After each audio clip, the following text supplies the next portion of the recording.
ঠিক আছে না, আমরা কি রত্ন হারিয়ে ফেলেছি। আমরা রত্ন যে হারাইছি এটা আমরা কোনো বুঝতে পারতেছি, আগে কিন্তু আমরা বুঝতে পারিনি। কারণ তুমি যখন ক্ষমতা ছিল তখন কিন্তু আমরা অনুভব করতে পারিনি যে আমরা কোন রত্ন হারাইছি। এখন কিন্তু আমরা ঠিকই বুঝতে পারছি যে আমরা রত্ন একটা হারাই ফেলাইছি। তো মানুষ আসলে থাকতি, মানুষ যখন না থাকতি মায়া বুঝলি না, মানুষ যখন থাকে তখন মায়া বোঝে না। এখন আমরা ঠিকই বুঝতে পারছি যে আমরা আজ কি করেছি।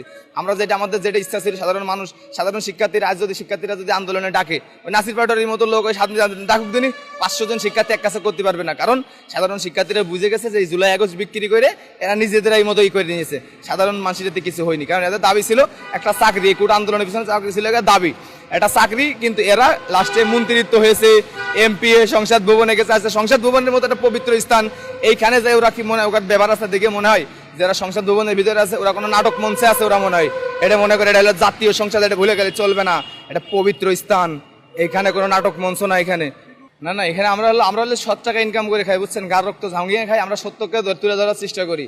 বিগত সরকার যেটা করে দিয়ে গেছে, ওই সময় অনেক নেতাকর্মী খারাপ ছিল, তাদের সম্বন্ধে হয়তো কিছু রিক্সাওয়ালা হয়তো বাজে মন্তব্য করেছে, এটা ঠিক আছে, কারণ একটা না দল থাকলে এরকমই হয়।